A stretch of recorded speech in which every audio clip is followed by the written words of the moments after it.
आपण मंजुरी दिलेली आहे। दर आठवड्याला मुख्यमंत्री महोदय मंत्रिमंडळाच्या निमित्तानं आढावा घेत असतात। आम्ही सगळेजण त्या चर्चेमध्ये असतो आणि त्याच्यातनं वेगवेगळ्या जिल्ह्याचे पालकमंत्री पण त्यांच्या जिल्ह्यात काही समस्या असतील, काही अडचणी असतील, काही प्रश्न असतील तर ते पण सांगण्याचा प्रयत्न करत असतात। त्या अर्जांना आपण मंजुरी दिली। 1954 कोटी रुपयाचं वाटप आपण महाराष्ट्रामध्ये विविध भागात करतोय आणि त्याच्यातले 965 कोटी रुपयाची रक्कम तर ऑलरेडी आजपर्यंत शेतकऱ्याला देण्यात आलेली उर्वरित रकमेचं देखील वाटपाचं काम त्या बाबतीमध्ये सुरू आहे। अशा पद्धतीनं या पीक विमा योजनेमध्ये 1,70,67,000 अर्जदारांनी नोंदणी केलेली आहे आणि केवळ 1 रुपयात बाकीचे सगळे पैसे हजारो कोटी रुपये राज्य सरकार आणि काही हिस्सा केंद्र सरकार शेतकऱ्याच्या करता त्या ठिकाणी देतोय। कारण आम्हाला माहिती आहे, आम्ही पण मूळ शेतकरी आहोत। शेतकऱ्याचा एखाद्या वर्षी शेती अडचणीत आली तर पुन्हा त्याला अडचणीत बाहेर काढण्याच्या करता काही काळ लागतो आणि त्याच्यातनंच तो खचतो, त्याच्यातनंच तो नाउमेद होतो। कधी कधी आमचा शेतकरी आपला शेतकरी आत्महत्येच्या पर्यंत विचार करतो आणि त्याच्यातनं कुटुंब उद्ध्वस्त होतं आणि म्हणून हे होऊ नये म्हणून 0% व्याजाने पीक कर्जाचा पुरवठा करण्याचा निर्णय पण राज्य सरकारने त्या ठिकाणी घेतला।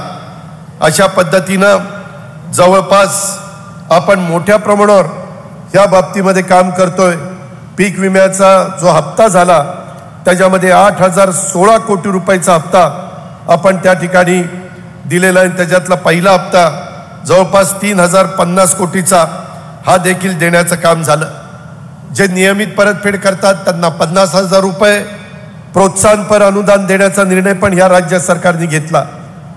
त्याच्यामध्ये कधी कधी काही भागात पूर येतो। मध्ये आपल्या नागपूर पण शहरामध्ये अचानक पूर आला आणि खूप जणांचं नुकसान झालं। इतरही भागामध्ये कधी कधी होतं। आपल्या भंडाऱ्याला पण त्याचा फटका बसतो आणि पुराचं पाणी घरात शिरल्यामुळं नुकसान झालेल्या प्रकल्पग्रस्तांना पूर्वी प्रतिकुटुंब 5,000 रुपयाचं सानुग्रह अनुदान दिलं जात होतं, परंतु यंदा मुख्यमंत्र्यांनी महायुती सरकारने त्याच्यामध्ये वाढ केली आणि पूरग्रस्तांना 5,000 रुपयाच्या ऐवजी प्रति कुटुंब ताबडतोब 10,000 रुपयाची मदत करण्याचा निर्णय देखील त्या बाबतीमध्ये घेतला।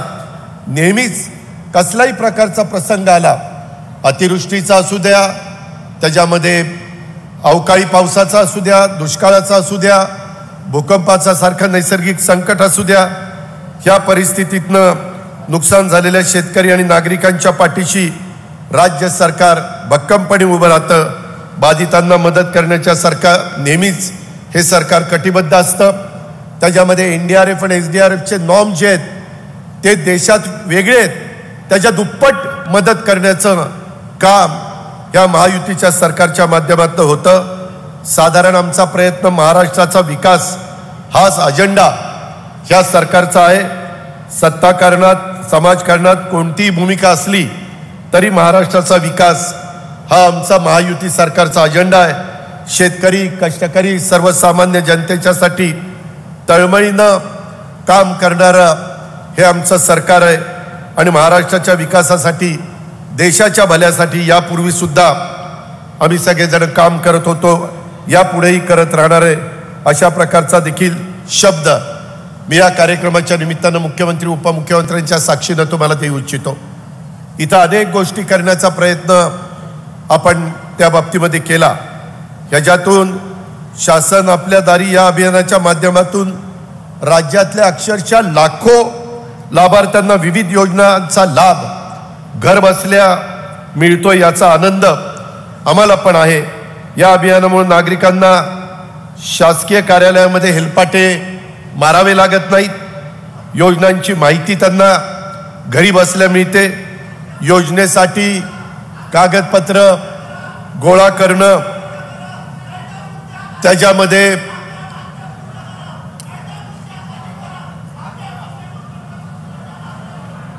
शांत बसा असे कोणतरी विरोधक पाठवतात एखाद दुसरा आणि गालबोट लावण्याचा प्रयत्न करतायत। आपल्याला सगळ्यांना न्याय द्यायचा आहे।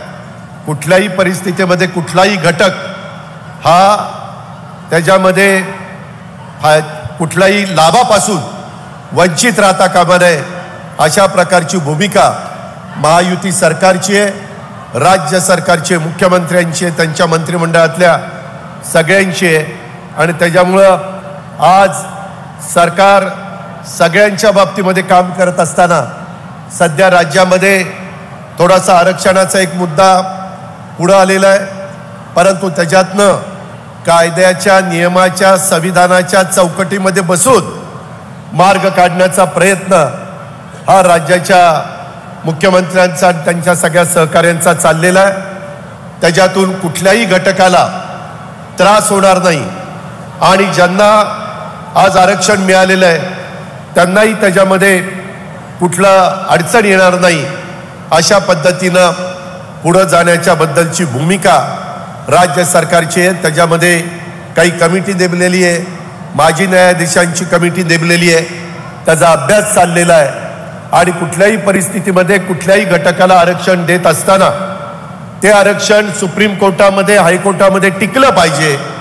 त्याच्यातनं खऱ्या अर्थाने गरिबाला मदत झाली पाहिजे, ज्या आरक्षणाची मागणी करतात त्या घटकाला मदत झाली पाहिजे आणि ती मदत होत असताना इतरांनाही कुठलाही प्रकारचा त्रास होणार नाही, याबद्दलची खबरदारी राज्य सरकार घेत आहे. आज मात्र काही जण जाणीवपूर्वक त्याच्यातनं वेगळा वातावरण करण्याचा प्रयत्न करतायत. मला आपल्याला एक गोष्ट आवर्जून सांगायची आहे की भारत सरकारनं नरेंद्र मोदी साहेबांच्या नेतृत्वाखाली विविध कल्याणकारी योजना सामान्य जनतेपर्यंत पोहोचवण्याच्या करता पंतप्रधान नरेंद्र मोदी साहेबांच्या हस्ते झारखंड येथून भारत संकल्प यात्रेची 15 नोव्हेंबरला 4-5 दिवसापूर्वी सुरुवात केलेली आहे. देशातल्या शहरी भागामध्ये, ग्रामीण भागातनं ही यात्रा जाणार आहे. लोकांना केंद्र सरकारच्या योजना माहिती व्हाव्यात, जसं आपण शासन आपल्या दारी हे राज्य सरकारच्या योजना माहिती व्हाव्यात म्हणून प्रयत्न करतोय, तशा देश पातळीवर देखील नरेंद्र मोदी साहेबांच्या नेतृत्वाखाली फार चांगले चांगले निर्णय, चांगले त्याबद्दलच्या गोष्टी घडलेल्या आहेत आणि त्या लोकांना माहिती व्हाव्यात, त्याचा लाभ देशातल्या, महाराष्ट्रातल्या लोकांना मिळावा, यासाठी ही भारत संकल्प यात्रा काढण्यात आलेली आहे. ही संकल्प यात्रा 26 जानेवारी 2024 पर्यंत सुरू राहणार आहे, म्हणजे पुढच्या वर्षीपर्यंत, आणि त्याचा महाराष्ट्रातल्या योजनांच्या बरोबरच केंद्र सरकारच्या योजनांचा सुद्धा आपण सर्वांनी लाभ घ्यावा, अशा प्रकारचं आव्हान देखील मी या कार्यक्रमाच्या निमित्तानं आपल्या सर्व सहकारी मित्रांना करू इच्छितो. इतर पण वेगवेगळ्या प्रकारे आपल्या जिल्ह्यातले प्रश्न आहेत. तुमसरला धान किंवा बावनथाडी प्रकल्प आपण केला, त्याच्यातनं तिथं आर्थिक सुबत्ता आणण्याचा प्रयत्न आपला चाललेला आहे. मोवाडीला कोसा कापड, हे अतिशय चांगल्या पद्धतीनं तो कार्यक्रम तिथं होत असतो. भंडाराची पितळी भांडी उभ्या महाराष्ट्रामध्ये लोकप्रिय आहेत. लाखनीला भुगाव मेंढा विदर्भाची पंढरी म्हणून ओळखली जाते, हे एक अतिशय महत्त्वाचं ठिकाण आपल्याकडं आहे. साकोलीला नागझिरा अभयारण्य आणि पवनीला गोसीखुर्द धरण, ज्याचा 2.5 लाख हेक्टरला फायदा होतोय.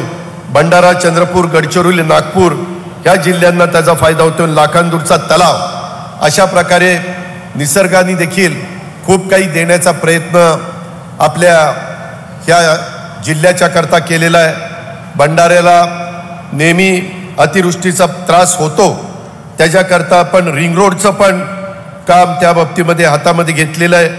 मधल्या काळामध्ये जसा मुंबई नागपूरला जोडणारा समृद्धी महामार्ग केला गेला, मध्ये मुख्यमंत्र्यांनी, उपमुख्यमंत्र्यांनी, आम्ही सगळ्यांनी येत्या काळात समृद्धी महामार्ग भंडारा आणि गोंदियापर्यंत वाढवण्याचा निर्णय देखील घेतलेला आहे. लवकरच त्याचा टेंडर निघणार आहे आणि कुठेही तुम्ही पहा, नरेंद्र मोदी साहेबांच्या नेतृत्वाखाली, मग अमित शाह साहेब असतील, नितीन गडकरी साहेब असतील, हे सगळे देश पातळीवर काम करत असताना पूर्वी कधी देशातले किंवा महाराष्ट्रातले राष्ट्रीय महामार्ग एवढे चांगले नसायचे.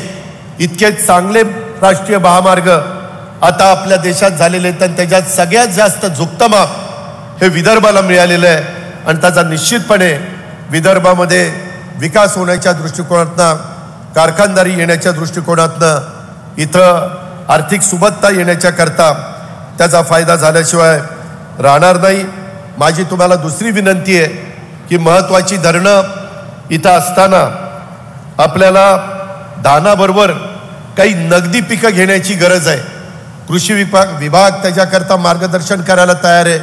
पण माझी विनंती आहे की वर्षानुवर्ष 30 पिकं घेऊन आम्ही पण पश्चिम महाराष्ट्रामध्ये पूर्वी आमच्या आजोबांच्या काळात वेगळी पिकं घेत होतो. वडिलांच्या काळात बदल झाला, आमच्या काळात आणखीन बदल झाला. त्याच्यातनं काय साधारण लोकांची मागणी आहे, ग्राहकाला काय पाहिजे, ती फळं, तो भाजीपाला, ती फुलं, ते धान्य आपण जर तयार करू शकलो तर त्याच्यातनं शेतकऱ्याला पण जास्तीचा फायदा होण्याच्या करता मदत होते. आणि त्याच्यामुळं आज आपल्या जिल्ह्यामध्ये मुबलक पाण्याची उपलब्धता असताना पश्चिम महाराष्ट्राच्या धर्तीवर या भागामध्ये देखील नगदी पिकांची लागवड करून शेती आणि शेतकऱ्याच्या विकासासाठी हे महायुतीचं सरकार प्रयत्नशील आहे. ही पण बाब आपण सगळ्यांनी लक्षात घ्यावी. आपल्या शेजारी गोंदिया जिल्ह्यात पण खासदार प्रफुल्ल पटेल साहेबांच्या प्रयत्नातनं विमानतळ झालेलं आहे, प्रवासी विमान सेवा देखील सुरू झालेली आहे. आणि त्याच्यामुळं भंडारा गोंदियामध्ये वेगवेगळ्या प्रकारचे उद्योगपती त्यांचे उद्योग लावण्याच्या करता त्यांचं पण एक महत्त्वाचं विमानाचं साधन आपण उपलब्ध करून दिलं गेलेलं आहे. मधल्या काळामध्ये इथल्या सगळ्या आमच्या लोकप्रतिनिधींची, खासदार आमदारांची मागणी होती की बाबा गोंदियाला मेडिकल कॉलेज झालेलं आहे, तसं भंडाऱ्याला पण मेडिकल कॉलेज द्यावं. आणि आपण मुख्यमंत्र्यांनी आणि सरकारने इथलं वैद्यकीय महाविद्यालय देखील मंजूर केलेलं आहे. लवकरच त्याचं टेंडर काढून त्याचंही काम सुरू केलं जाईल, ज्याच्यातून माझ्या भंडारा जिल्ह्यातल्या गोरगरीब जनतेला चांगल्या प्रकारे आरोग्याची पण सेवा देता येतील आणि माझ्या ह्या भागातले डॉक्टर पण त्याच्यातनं निर्माण होतील. सन फ्लॅग आणि अशोक लेलँड ही मोठे उद्योग माझ्या भंडारा जिल्ह्यामध्ये आहेत. तशाच पद्धतीच्या आणखीन काही प्रकल्प आणण्याचा ह्या सरकारचा प्रयत्न आहे. त्याच्याकरता चांगलं औद्योगिक धोरण हे आपण त्या राबवतोय. मोहाची फुलं, मोहाची झाडं ह्याच्यातनं पण माझ्या गडचिरोली, यवतमाळ, भंडारा, गोंदिया, चंद्रपूर, मेळघाटामध्ये कशा पद्धतीनं आपल्याला तिथं लोकांना मदत करता येईल. मोह फुलानंतर याच झाडापासून वेगवेगळ्या प्रकारच्या गोष्टी घडतात, त्या पण आपल्या लोकांच्या करता राबवण्याचा आपल्या सरकारचा प्रयत्न आहे.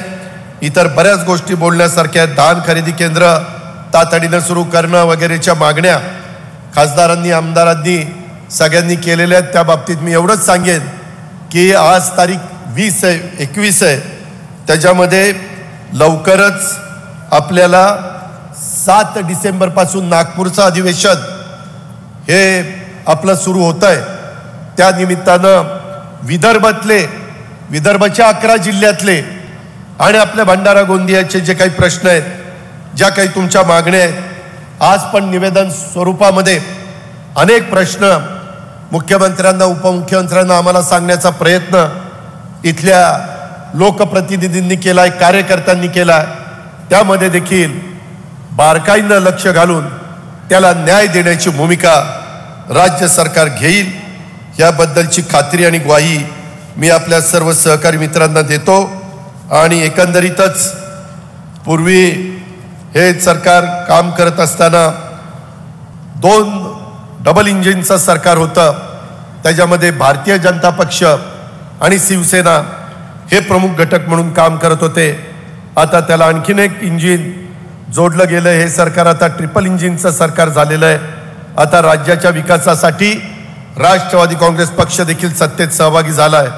त्यामुळे हे सरकार अधिक मजबूत झालेलं आहे आणि याच्यातून लोकांचे प्रश्न सुटावेत. जरी काहींनी राजकारण करण्याचा प्रयत्न केला, स्वतः मुख्यमंत्री पण वेगवेगळ्या प्रकारचे आरोप विरोधक करतात, त्यावेळेस सांगतात की मला याला महत्त्व द्यायचं नाही, मला विकासाला महत्त्व द्यायचं आहे. आणि तशा पद्धतीनं त्यांचं काम चाललेलं आहे. त्यामुळं राज्यातल्या शेतकरी, कष्टकरी, महिला, तरुणांच्या सह प्रत्येक घटकाचा विकास करण्यावर विशेष भर या महायुतीच्या सरकारचा दिला जातोय, इथून पुढे पण दिला जाणार आहे. त्यामुळे खऱ्या अर्थाने हे सरकार सर्वसामान्यांचं सरकार आहे. आम्ही सर्वजण एकजुटीनं राज्याचा विकास करण्यासाठी प्रामाणिकपणे प्रयत्न करतोय.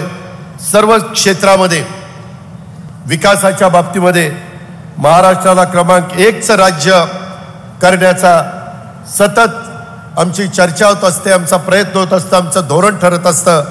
आणि सरकारच्या या विकासाच्या कामाला जनतेची देखील साथ हवी आहे. तुमचे देखील वडीलधाऱ्यांचे आशीर्वाद हवेत. तुमच्या देखील आया बहिणींचा पाठिंबा हवा आहे. तरुण तरुणींचं सहकार्य हवं आहे. ते आपण सगळ्यांनी द्यावं अशा प्रकारचं आव्हान मी आजच्या कार्यक्रमाच्या निमित्तानं आपल्या सगळ्यांना करतो.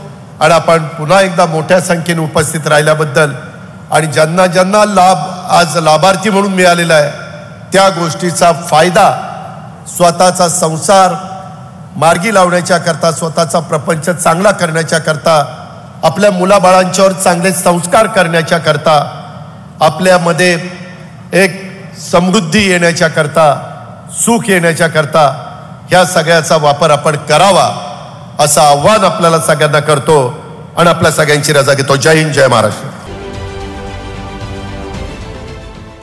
देश विदेशातील प्रत्येक घडामोडींचे लाईव्ह अपडेट मिळवण्यासाठी आता साम टीव्हीच्या सर्व सोशल मीडिया प्लॅटफॉर्मला लाईक, फॉलो आणि सबस्क्राईब करा. तसंच सर्व नोटिफिकेशनसाठी बेल आयकॉन प्रेस करायला विसरू नका.